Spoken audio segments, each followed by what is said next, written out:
Today our lecture is Huffman code, lecture number 25.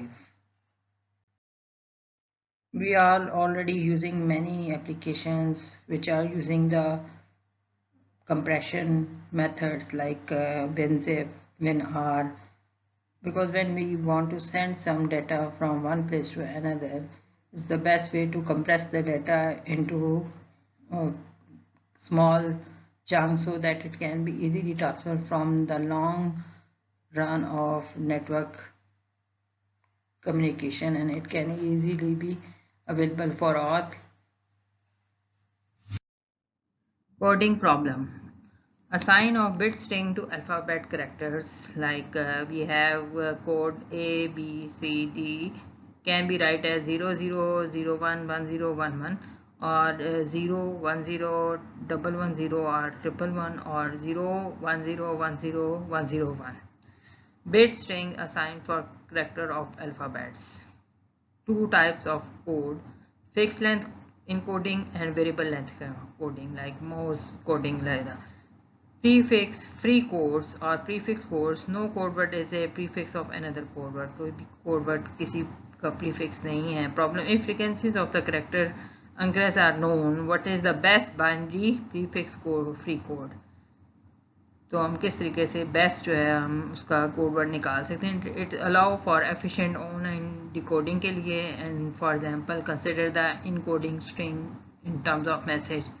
And another example is that if we have this type of string given and we have the probability of a equal to 0.4, b equal to 0.3 and c equals to 0.2 and probability of d equals to 0.1, then the average length of this code 2 is 0.4 plus 2 into 0.3 plus 3 into 0.2 plus 3 into 0.1, which is equal to 1.9 bits.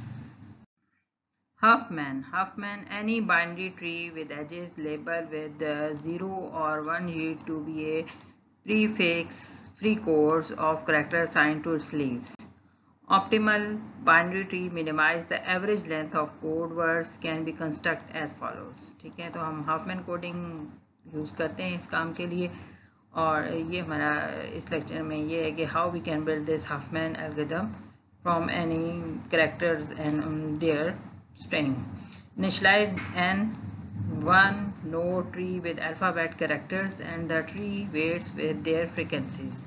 Repeat the following step n-1 time. Join two binary tree with smaller weights into one and make it weight equal to the sum of the weights of two trees. Mark edges leading to left and right subtree with 0 and 1 respectively. ठीक है, तो ये this is the example. यहाँ पे हम show कर रहे हैं कि हम किस तरह से इसको बना रहे हैं कि हमारे पास पहला नोड है, ठीक है, ये हमारे पास रूट नोड है और यहाँ से ये बिल्ड हुआ हुआ है. तो अगर आप देखें कि हमें यहाँ पे कोई अल्फ़ाबेट ए पड़ा हुआ है तो इसका जो हमें रिप्रेजेंटेशन जो है वो लेफ़्ट साइड से है, तो इसको हम क्या करेंगे 0 0 0 0 से शो कर दिया. इस तरह से हमारे पास एक स्ट्रिंग इधर है, सॉरी बिट है बी, तो उसका अगर हम बनाना चाहेंगे तो फिर क्या होगा, उसका हम देख लें कि यहाँ से 0 1 1 बनेगा जैसे यहाँ शो किया. इसी तरह से एक स्ट्रिंग यहाँ पे अगर आप सी रख दें तो और यहाँ पे आपके पास बी था, तो ये इसकी क्या बनती है रूट से ओनली 1. ठीक है, this is the way to make the code word prefix code of characters. So we after this we apply this method on one character along with their frequency so that you can understand in a better way. This example is from book. Book में आपके पास जो text book available है उसमें जो Hopman ग्रेडी algorithm में सबसे last topic है, तो इसके अंदर अगर आप करेंगे तो आपके करैक्टर्स जैसे ये गिवन है ए बी सी डी और अंडरस्कोर, और इसके साथ हमें उनकी फ्रिक्वेंसीज भी गिवन है, जैसे 0.35 ए की फ्रिक्वेंसी है, बी की 0.1 है, सी की 0.2 है, डी की भी 0.2 है और अंडरस्कोर की 0.15 है. ठीक है, तो ये कोड वर्ड तो हमने आफ्टर टी बिल्ड बनाए हैं, लेकिन यहाँ पे ये कोड वर्ड कैसे बनेंगे ये हमें पहले देखना पड़ेगा. सबसे पहले आपको इन सारे करैक्टर्स और उनकी फ्रिक्वेंसी को असेंडिंग ऑर्डर में सॉर्ट कर लेना चाहिए. जैसे इस प्रोसेस में देख लें हमने इन सारों को असेंडिंग ऑर्डर में सॉर्ट कर लिया है अकॉर्डिंग टू देयर फ्रिक्वेंसीज, ठीक है, ताकि हमारे पास 0.1 जो है वो सबसे कम आ रही थी जो कि बी की है, उसके बाद अंडरस्कोर की 0.15 है, और इसी तरह 0.2 सी और डी की हैं, और 0.35 ए की है। तो इस तरह से हमने इसको सॉर्ट कर लेना है। पहले हमने इसको असेंडिंग ऑर्डर में सारे डाटा को सॉर्ट कर लेना है। इसके बाद हमें ट्री बनाना शुरू करना है, और उसके लिए हमें सबसे पहले एक और ट्री बनाना पड़ेगा जो लेफ्ट सब ट्री होगा। इसी तरह एक और बनाएंगे जो राइट सब ट्री होगा, ठीक है। तो यहाँ पे हम लेफ्ट बनाएंगे, जो सबसे लोएस्ट दो वैल्यूज़ थी उनको ऐड करके हम लोग बनाएंगे, ठीक है। तो इन दोनों को ऐड करेंगे तो इससे नेक्स्ट स्टेप ये वाला होगा, ठीक है। 0.25, 0.1 और 0.15 को हमने ऐड किया तो 0.25 आ गया, और 0.25 नोड के साथ जो है हमने दो को ज्वाइन कर दिया, 0.1 और 0.15 को, ठीक है। इस तरह से हमने इसको ज्वाइन कर दिया, और हमेशा लेफ्ट साइड पे हमेशा स्मॉल वैल्यू आएगी, ठीक है, और राइट साइड पे हमेशा बड़ी वैल्यू आएगी, ठीक है। तो ये प्रोसेस करने के बाद हम इससे नेक्स्ट 2 मोर नोड्स लेंगे जो कि हमारे पास ये हैं, जो हमने इस लेवल पे शो कर दिए हैं, और जो नोड रहेगी वो हमने इस तरफ मेंशन कर दी है 0.35 भी। अब हमने इससे नेक्स्ट जो दो मिनिमम हैं उनको ऐड करके एक और सब ट्री बनाना है। 0.2 को ऐड किया तो इससे नेक्स्ट स्टेप क्या बनेगा, 0.4, जो कि ये स्टेप है, ठीक है। ये आप देख लें, ये अरेंजमेंट इस लिहाज से है कि आपकी असेंडिंग ऑर्डर जो है वो फॉलो होता रहे, ठीक है। तो इस वक्त जो सबसे कम जो था वो 0.25 था, उसके बाद 0.35 है, और 0.4 सबसे ग्रेटर नोड बन जाएगी जिसका पेरेंट सबसे ग्रेटर है। और ये दो जब हमने सी और डी जो मर्ज किए हैं तो यहाँ पे आप देख लें 0.4 इसका पेरेंट नोड आ गया, और 0.2 सी का है और 0.2 डी का, दोनों को ऐड कर लिया। तो इस वक्त हमारा स्टिल असेंडिंग ऑर्डर है कि हर नोड बनाने के बाद हमें असेंडिंग ऑर्डर में सारी नोड्स की वैल्यूज़ को, फ्रिक्वेंसीज को अरेंज करना है ताकि नेक्स्ट ट्री जो हम बनाएं वो बिल्कुल सही बने। अब हमारे पास, अब हमने इसमें से हमारे पास ये एक ट्री है और एक ये, और दरमियान में 0.35 है। अब इनमें से हम किसको मर्ज करना है, तो हमने इसमें 0.25 और 0.35 को अगर हम मर्ज करें तो ये हमारे पास नेक्स्ट इन दोनों को मर्ज करने से ये वाला पेरेंट बनेगा, जिसमें क्या है इन दोनों को ऐड किया तो 0.5 इनका पेरेंट नोड बन गया, और वहाँ से 0.25 में यही वाला सब ट्री जो कि ऊपर हमने ये 0.1 और 0.15 का बनाया था वो यहाँ पे हमने दोबारा कंस्ट्रक्ट कर दिया, और ये इसके लेफ्ट साइड पे आ गया क्योंकि वैल्यू लेस थी एज ए से, और ए की 0.35 है तो उसको हमने राइट साइड पे रखा है, ठीक है। अब हमारे पास दो रह गए हैं, एक तरफ हमारे पास ये 0.5 और एक तरफ 0.4 है। तो लास्ट स्टेप में जब हम इन दोनों को ऐड करेंगे तो 0.4 और 0.5 जो है हमारे पास ऑलमोस्ट जो है ये 1 बन, सॉरी ये 0.6 था, तो ये 0.6 है और ये 0.4 है, तो दोनों को ऐड करेंगे तो हमारे पास जो नोड बनेगी वो 1 है, ठीक है। और उसके लेफ्ट साइड पे हम छोटा वाला सब ट्री जो कि 0.4 वाला था वो बिल्ड कर देंगे एज इट इज़, जैसे ये बना हुआ था बिल्कुल एज इट इज़ हमने यहाँ पे बना दिया। इसी तरह दूसरी तरफ हम 0.6 वाले को बिल्ड कर देंगे। अब जो रूट से जो लेफ्ट साइड पे लीव्स हैं उन सबको 0 से मार्क कर देंगे, जैसे यहाँ पे हमने 0 से मार्क किया, फिर यहाँ पे भी 0 से मार्क किया। 0.4 के लेफ्ट साइड हमने 1 कर दी, जहाँ पे भी राइट आएगी वहाँ पे 1 आएगी। लेकिन ये राइट साइड है 1, फिर ये लेफ्ट साइड है 0, ये भी लेफ्ट साइड है 0, फिर ये आपके पास 1 और ये भी 1। तो ये आपके पास फाइनल जो आपका हाफ मैन ट्री है वो बिल्ड हो चुका है। और अब इसमें अगर आप वैल्यूज़ निकालें, ए की निकालें तो ए हमारे पास कहाँ पे, ये, तो इसकी क्या वैल्यू बनती है कोड वर्ड में आप देखें 1 1, यहाँ पे भी देख लें 1 और 1, यहाँ पे हमने वैसे ही मेंशन किया। बी की क्या बन रही है, बी की हमारे पास वैल्यू यहाँ पे बन रही है, बी हमारे पास इस वक्त यहाँ पे अवेलेबल है, तो 0.25 के नोड में तो ये 1 0 0 बनेगी जैसे यहाँ पे शो हो रहा है, ठीक है।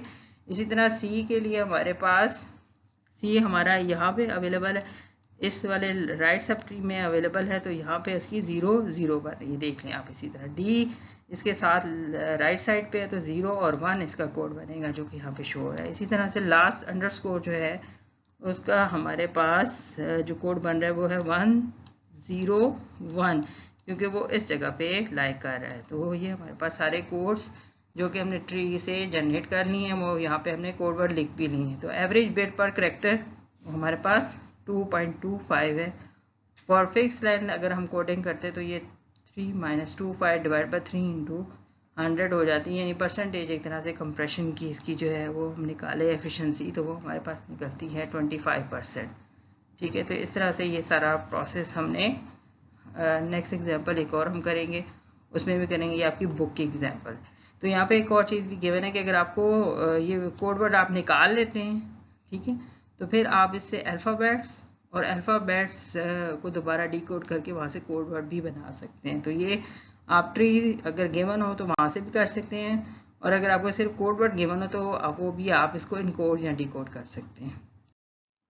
ये एक और एग्जांपल है जिसमें हमारे पास अल्फ़ाबेट्स गिवन है और उनकी फ्रीक्वेंसीज गिवन है। ठीक है, तो इस एग्जांपल को भी हम हाफमैन ट्री से करेंगे कि कैसे हमें करना चाहिए इसको। ठीक है, एक एग्जांपल है जिसको हमने फिक्स लेंथ कोड किया कि हम सबको 3 फिक्स कोड दे देंगे, जैसे 0 है, फिर 1 है, फिर 2 है, 3 है, 4 है, 5, 6। ठीक है, इस तरह कर लेंगे और उसके बाद इन सारी फ्रिक्वेंसीज जो है इसको हम यहाँ पे लिख लेंगे और उसके साथ इसको मल्टीप्लाई कर देंगे 3 इसके कोड वर्ड से, और ये हमारे पास 450 बिट्स टोटल आ जाएंगे। ठीक है, तो हर एक इंडिविजुअल 3 थी, इसलिए हमने सारों की फ्रिक्वेंसीज को ऐड करके आखिर में 3 से मल्टीप्लाई किया। एक तो ये मेथड है।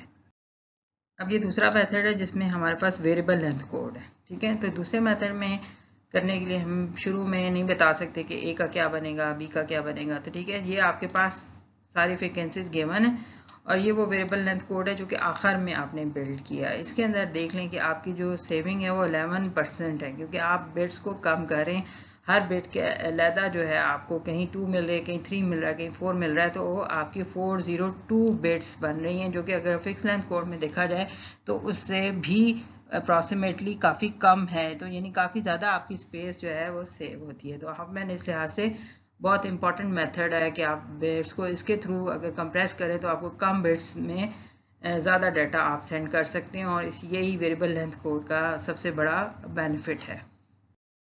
जी, हम कैसे कंस्ट्रक्ट करेंगे। सबसे पहले हमने सारे जो हमारे पास करैक्टर थे और जो उनकी फ्रिक्वेंसीज थी उनको असेंडिंग ऑर्डर में हमने कर लिया। देख लें, सबसे पहले छोटी है और सबसे लास्ट सबसे बड़ी है। ठीक है, क्योंकि हमें मेथड क्या है कि हमें सबसे पहले दो जो सबसे मिनिमम है उनसे हमें एक लेफ्ट सब ट्री बनाना पड़ेगा, और फिर उससे नेक्स्ट हमारे पास जो दो हैं उनसे हमें राइट सब ट्री बनाना पड़ेगा। यानी एक ये हमें बनेगा इन दोनों को ऐड करके, ये दोनों को ऐड करके। तो होता क्या है कि हम इसके फ्रिक्वेंसीज को ऐड करके इनका पेरेंट नोड बना लेते हैं। जैसे अगर इस लेवल पे अगर हम इसका पेरेंट नोड बनाएं, इन दोनों को ऐड करके, इन दो नोड्स को ऐड करके, तो वो क्या बनेगा 6 + 13।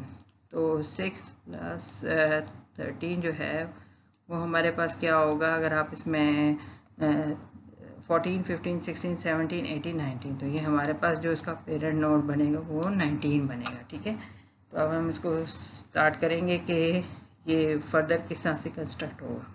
देखने इस प्रोसेस में हमने इन दोनों को जस्ट हाईलाइट किया कि अब इन दोनों को हमने यहाँ पे यूज़ करके और इन दोनों का पेरेंट बना के और इन दोनों को राइट चाइल्ड, हमेशा जो छोटा वाला होता है वो लेफ्ट चाइल्ड बनेगा और जो बड़ा है वो राइट चाइल्ड बनेगा, ताकि बाद में भी कंस्ट्रक्ट जब आप टेबल करें तो सही तरीके से आप उसे कंस्ट्रक्ट कर सकें।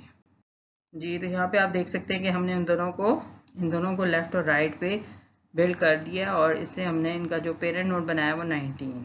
ठीक है, तो ये तो हो गया पहला स्टेप। सबसे पहले हमने असेंडिंग ऑर्डर में किया, और जब जो दो सबसे मिनिमम थे उन दोनों का एक पेरेंट नोड बना के एक ट्री की एक शेक बना ली। अब ये अगर सपोज हमारे पास राइट सब ट्री है तो अब हमें लेफ्ट के लिए भी चाहिए, तो अगले दो हम नोड सेलेक्ट करेंगे और फिर उनसे भी इसी तरह से एक ट्री बिल्ड करेंगे। ठीक है, तो अब यहाँ पे हमने पहले असेंडिंग ऑर्डर में सारे नोट्स को लिख लिया, जो हमने अभी नोट बनाया था अब वो उसका 19 हो गया, क्योंकि टोटल ज़्यादा हो गया। अब वो दो ऐड होने के बाद उनका पेरेंट जो है वो मिनिमम नहीं रहा, और इस तरफ हम इन दोनों को ऐड करेंगे। तो एफ़ हमारे पास 17 फ्रिक्वेंसी है और बी हमारे पास 18 है। तो 17 और 18 इन दोनों को अगर आप ऐड करें तो ये आ जाएगा 35। तो यानी इन दोनों को ऐड करने से जो नोड बनेगा वो 35 होगा, और उससे हम दोनों को लेफ़्ट साइड पे और राइट साइड पे 18 को रखेंगे। ठीक है, तो यहाँ पे हमने इन दोनों नोड्स को जस्ट सिलेक्ट कर लिया और फिर देख लें हमने इनको ऐड कर लिया इनके पेरेंट चाइल्ड जो है, जो पेरेंट सॉरी नोड है वो 35 बन गया, जो दोनों को ऐड करके। अब हमारे पास एक ये ट्री बना हुआ है और एक ये बना हुआ है, ये हमारे पास 1 है और ये 2 है, ठीक है। तो अब हम सबसे पहले तो इनको दोबारा ज्वाइन करने से पहले ट्री में हमें इनको असेंडिंग ऑर्डर में ऑर्डर करना है, ठीक है। जब असेंडिंग ऑर्डर में ऑर्डर हो जाएंगे उसके बाद हमने नेक्स्ट प्रोसेस स्टार्ट करना है। अब यहाँ देख लें, हमने सबसे पहले असेंडिंग ऑर्डर में कर लिए हैं तमाम फ्रिक्वेंसीज के हिसाब से। तो 19 से क्लोजेस्ट इस वक्त हमारे पास 29 है, 35 काफ़ी दूर हो चुका है, ठीक है। तो अब इन दोनों को हमने ऐड करना है, 19 प्लस जो 29 बनेगा, जो कि हमारे पास टोटल क्या बनेगा 9 9 18 और 1 करेंगे तो हमारे पास बनेगा 48, यानी इंटरनल नोड जो इनका बनेगा वो हमारे पास 48 होगा, जो कि हमने स्लाइड पे देखते हैं तो ये देख लेंगे। अब हमने जी यहाँ पे आप देख सकते हैं कि हमने इंटरनल नोड दोनों को ऐड करके बनाया तो वो 48 बन गया। अभी हमने 48 वाली नोड बनाया था। कोई भी अब दोबारा से मर्ज करने से पहले हमने तमाम नोड्स को दोबारा से उनकी फ्रिक्वेंसी के साथ असेंडिंग ऑर्डर में लिख लिया। तो अब सबसे कम हमारे पास ये दोनों नोड आ रहे हैं 30 और 35, यानी इनका जो इंटरनल नोड ऐड करके बनेगा वो 65 होगा, ठीक है। तो इसे पहले हमने सेलेक्ट किया और फिर ये देखिए, ये हमने 65 इनका इंटरनल नोड, जहाँ पे लेफ्ट साइड पे ई आ गया और राइट साइड पे 35 वाले ही को हमने ग्रो करके इसमें 17 और 18 आ गया। अब हमारे पास दो लेवल के दो सब ट्री बन चुके हैं, एक 65 एक 37 है 48। लेकिन हम इसको दोबारा मर्ज करने से पहले असेंडिंग ऑर्डर में करेंगे, ठीक है। जैसे यहाँ पे हमने देखें, इनको सबसे पहले इन सबको असेंडिंग ऑर्डर में कर लिया। तो पहले नंबर पे ये नोड बनता है, दूसरे नंबर पे ये और तीसरे नंबर पे ये। इट्स मीन के इस लिहाज से हमारे पास ए और 48 इंटरनल नोड दोनों ऐड होंगे। पहले हम इनको सेलेक्ट करेंगे और फिर हम इनको ऐड करेंगे। जैसे यहाँ पे हमने इनको सेलेक्ट किया, दोनों को ऐड करने का मतलब ये है कि हमने इसमें से उन दोनों को उनका इंटरनल नोड बना लिया, जो कि 85 बना। तो अब यहाँ पे 85 है और यहाँ पे 65 है। तो ये हमारे पास जो फाइनल नोड बनेगा उसमें ये राइट साइड पे जाएगा और ये वाला राइट साइड पे आएगा, ठीक है। तो पहले हम इसको सॉर्ट कर लेंगे। देखिए हमने यहाँ पे हमने इनको सॉर्ट कर लिया। अब ये 65 और 85 है। अब इनका इंटरनल नोड यहाँ पे जो बनेगा वो क्या होगा 65 और 85। तो ये हमारे पास 10 और ये 8 और ये 150, यानी इनका जो ग्रैंड पेरेंट बनेगा वो 150 बनेगा। ये नेक्स्ट स्लाइड पे देखते हैं, ये देख लें 150। अब जी हमने ये क्या करना है कि हमने कोड असाइन करने हैं। तो जितने भी लेफ्ट हैं, ये जैसे लेफ्ट है इसको 0 असाइन करें, इसको 0 असाइन करें, इसको 1 असाइन करें। ये फिर हमारे पास लेफ्ट है, इसको 0 असाइन करें, इसको 1 असाइन करें। सेम है, ये राइट साइड है, इसको 1। इससे हमारे पास इधर जो है ये हमारे पास फिर 0 लेफ्ट साइड, फिर ये 1, फिर ये 0, फिर ये 1, फिर ये 0 और ये 1। इस तरह से हम सारे कोड को असाइन कर देंगे। इससे नेक्स्ट स्लाइड में देखेंगे कि हमने इसी तरह से सारों को 0 और यहाँ पे हमने राइट साइड पे 1 शो कर दिए। तो जहाँ जहाँ हमारे अल्फ़ाबेट्स थे, अब हम उसका कोड जो है वो लिखेंगे। तो आप देख रहे हैं कि ए हमारा इस जगह पे आ रहा है। तो इसका कोड क्या बनता है, रूट से 1 और 0, जैसे यहाँ पे मेंशन है। इसी तरह से बी हमारा इस लेवल पे है, तो बी का कोड क्या बनता है, रूट से 0 1 एंड 1। यहाँ पे देख ले सकते हैं इसी तरह से बना है। अब हम देखेंगे सी का कोड हमारे यहाँ पे सी रूट से अगर आप देखें तो सारे ही 1 है, तो 3111 सी का कोड है। इसी तरह से डी का अगर आप देखें तो डी हमारे पास किस जगह पे, इस जगह पे। तो क्या है, पहले 2 1 फिर 0 और फिर 1। ये देख लें, ये पूरा इसका ये ट्री का बन रहा है। इसी तरह ई अगर हम देखें तो वो हमारे पास 0 0 बन रहा है। एफ हमारे पास क्या बन रहा है, वो है 0 1 एंड 0। और जी हमारे पास क्या है, वो इस लेवल पे है 1 1 0 0। ये पूरा उसका ट्री है। तो इस तरह से हमने सारे कोड अपने बना लिए और हफमैन से बहुत इजीली हम इसको बना सकते हैं और फिर इसको इनकोड भी कर सकते हैं। तो ये वेरिएबल लेंथ हफमैन का पूरा हमने मेथड सॉल्व कर लिया। ये आपके पास एक बना हुआ ट्री की एग्जांपल मैंने दी है कि अगर आपको मैं कहूँ यहाँ पे आप सपोज कोड बनाएं तो आप कैसे बनाएंगे। आप यहाँ पे 0 मेंशन करेंगे, यहाँ पे 0, यहाँ पे 1, यहाँ पे 0, यहाँ पे 1, यहाँ पे 1, यहाँ पे 0 1 0 0 0, यहाँ पे 1, यहाँ पे आपके पास अगेन 1 लेफ्ट साइड सारी 1, ये 0 और ये 1। ठीक है, सपोज मैं कहती हूँ कि मेरे पास एक कोड है ASAAD। ठीक है, आप इसका मुझे बिट्स बताएं कि इसको कैसे मैं करूँगी। तो यहाँ से मुझे देखना पड़ेगा कि ए के लिए क्या बिट्स हैं, 1 0 0 0 1, यानी ए के अगेंस्ट मुझे क्या लिखना हो, 1 0 0 1। इसी तरह एस के लिए अगर मैंने कोड करना हो तो इसमें से एस के लिए इसमें कोई वर्ड नहीं है, तो इसको मैं ब्लैंक छोड़ दूंगी। इसी तरह ए के लिए मेरे पास आ जाएगा 1 0 0 1, और डी के लिए क्या है 1 0 1, और इसके लिए हो जाएगा 1 0 और 1। ठीक है, तो ये जस्ट मैंने आपको एग्जांपल दिए कि एक आपके पास स्ट्रिंग हो तो आप इसको ट्री में से इस तरह से उसको ट्रांसलेट करके शो कर देंगे। This is another example. इसमें आप देख लें कि हमने इनको पहले से ही सॉर्ट करके रख दिया, और जो दो मिनिमम हैं इन दोनों को हमने मर्ज कर दिया, जो बी और सी है। बी और सी को मर्ज किया तो हमारे पास जो पेरेंट नोड बनी है वो 35। ठीक है, और अब जो है फिर दोबारा इसको असेंडिंग ऑर्डर में करेंगे तो हमारे पास स्मॉलेस्ट 32 डी की आ जाएगी। ठीक है, तो अब देखेंगे किसको मर्ज करेंगे इस लेवल पे, तो हमारे पास जो सबसे क्लोजेस्ट है वो 32 और 35 है। इन दोनों को मर्ज करेंगे तो हमारे पास 67 आ जाएगा, और ऑर्डर में वो ट्री इस तरह से बनेगा। तो हमारे पास ए और ई एक तरफ रहेगी। तो अब दोनों में से किसको मर्ज हम करेंगे, हमने देखना है। हम 64 और 67 को मर्ज करेंगे तो इनकी जो पेरेंट नोड है वो हमारे पास 131 है। ठीक है, तो इस तरह से लास्ट जो है ई हमारे पास लेफ्ट साइड पे आएगा। This is another example of man coding. तो आपके पास बहुत से वेरिएबल लेंथ के कोड बन सकते हैं, और उससे आपको कंप्रेशन करते हुए एफिशिएंसी ज़्यादा मिलती है as compare to fix length coding.